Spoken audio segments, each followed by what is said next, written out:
Back in 1985, I bought a complete run of the Beano from 1955 from a shop in London. Yes, it was Soho, but not that kind of shop. Almost every issue featured the big three getting the slipper. One story I particularly remember involved Roger trying to hypnotize his dad into doing his maths homework.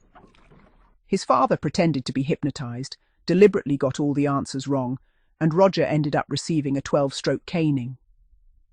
There was definitely a moral lesson running through many of these stories. Cheating, especially copying schoolwork, was always portrayed as a serious offence. One issue from 1955 contained 11 comic strips, and in 9 of them, someone was either caned or slippered. That really shows just how common corporal punishment was in children's comics at the time. There was even a cat and dog strip where Cat misbehaved and was punished in a rather unusual way. Their owner tied a carpet slipper to Dog's wagging tail while holding a bone in front of him, so the wildly swinging slipper repeatedly smacked Cat. Did seeing Dennis the Menace constantly getting the slipper make me behave better? Absolutely not. If anything, it just taught me to become more inventive at avoiding getting caught. The hiding place I once found for the catapult I took to school says it all. Those comic strips brought back a lot of memories. I remember reading the Wacky strip as a child, although I don't remember the character actually being wacky. I seem to recall it featuring Roger the Dodger, or perhaps one of the Bash Street Kids.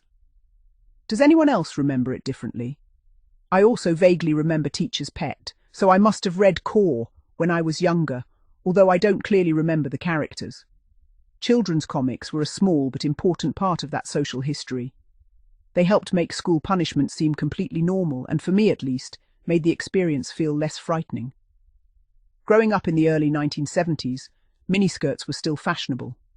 Many older women wore them too, and some looked more stylish than the younger girls. Female teachers often still wore their hair in buns. Most white boys had military-style short haircuts, while many black boys wore medium-sized afros. Corporal punishment was still common in schools. Most teachers used their hand, with paddles becoming more common later. Cannabis was around from about 5th grade onwards, but thankfully I never experimented with it. Some pupils even joked about using the Colombian leaf in their art projects. Cartoons were sometimes adapted into more risque versions, occasionally showing a reddened bottom. While some people might find those drawings offensive, they were far from pornographic.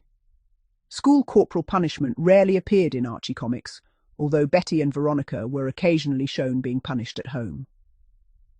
At that time, punishment was generally portrayed as taking place without clothing being removed, certainly in mainstream comics. It's great to hear that you're still finding time to work on your book. It would be a shame if the comic extracts had to be left out because, judging by the examples you've shared, they provide fascinating historical insight. Before reading your posts, I had no idea that school corporal punishment appeared so frequently in children's publications.